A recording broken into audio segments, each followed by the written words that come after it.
ಹೋಗುವಂತದ್ದು ಯಾತ್ರೆ ಮಾಡುವಂತದ್ದು ಸರ್? ಅಲ್ಲ, ಅದೇನಾಗಿದೆ ಅಂದ್ರೆ ಎಲ್ಲ ಒಂದೇ ದಿನ ಹೋದ್ರೆ ಕ್ರೌಡ್ ಜಾಸ್ತಿ ಆಗುತ್ತೆ. ಸೊ ಆ ದೃಷ್ಟಿನಲ್ಲಿ ಇಂದು ದಿವಸ JDS ಹೋಗಿದ್ದಾರೆ, ನೆಕ್ಸ್ಟ್ ಡೇ BJP ಅವರು ನಾವು ಹೋಗಿದ್ದೇವೆ. ಸೊ ಹೀಗಾಗಿ ಯಾಕೆಂದ್ರೆ ಒಂದೇ ದಿವಸ ಹೋದ್ರೆ ತುಂಬ ಓವರ್ ಕ್ರೌಡಿಂಗ್ ಆಗುತ್ತಲ್ಲ. ಈಗ ನೆನ್ನೆ ಕೂಡ 40-50 ಸಾವಿರ ಜನ ಇದ್ರು ಅಲ್ಲಿ, ನಾವೆಲ್ಲ ಹೋಗಿದ್ವಿ.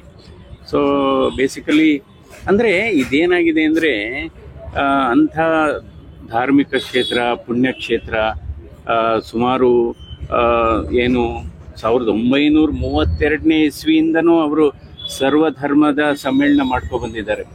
ಆ ಸರ್ವಧರ್ಮದ ಸಮ್ಮೇಳನದಲ್ಲಿ ಹಿಂದೂಗಳಿದ್ದಾರೆ, ಜೈನರಿದ್ದಾರೆ, ಕ್ರಿಶ್ಚಿಯನ್ಸ್ ಇದ್ದಾರೆ, ಮುಸ್ಲಿಮರಿದ್ದಾರೆ. ನನ್ನ ಅರ್ಥದಲ್ಲಿ ಪ್ರತಿ ಸರ್ವಧರ್ಮದವರು ಕೂಡ ಇದನ್ನು ಖಂಡಿಸಬೇಕು.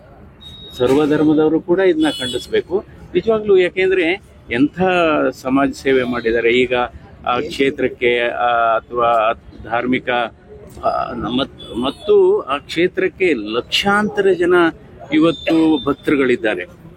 ಅಂದರೆ ಒಂದು ಕಡೆ ಆ ಕ್ಷೇತ್ರದ ಪಾವಿತ್ರತೆಯನ್ನು ಹಾಳು ಮಾಡುವಂಥದ್ದು ಮತ್ತು ಅಲ್ಲಿ ಅವರಿಗೆ ಅವಮಾನ ಮಾಡುವಂಥದ್ದು, ಆ ಕ್ಷೇತ್ರಕ್ಕೆ ತೇಜೋವಧೆ ಮಾಡುವಂಥದ್ದು, ಅದು ಒಂದು ಕಡೆ ಆದರೆ ಲಕ್ಷಾಂತರ ಭಕ್ತರ ಭಾವನೆಗಳಿಗೆ ಧಕ್ಕೆ ಮಾಡಿದ್ದಾರೆ, ಭಾವನೆಗಳಿಗೆ ಕಿಚ್ಚು ಹಾಕಿರೋದೆ. ಇದು ನಿಜವಾಗ್ಲೂ ಖಂಡನೀಯ.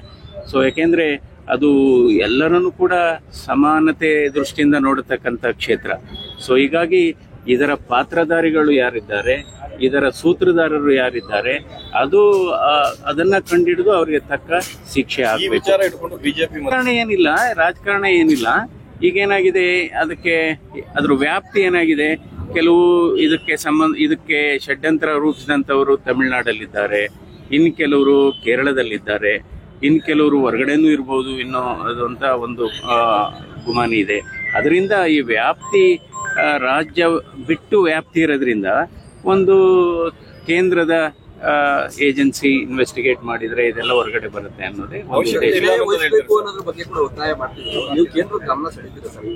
ಈಗ ಆಲ್ರೆಡಿ ಅವರು ಕೂಡ ಈಗ ನಮ್ಮ ಸಂಸದರು, ಆ ಭಾಗದ ಸಂಸದರು ಈಗ ಆಲ್ರೆಡಿ ಇದು ಗೃಹ ಸಚಿವರಿಗೆ ಮನವಿ ಮಾಡಿದ್ದಾರೆ.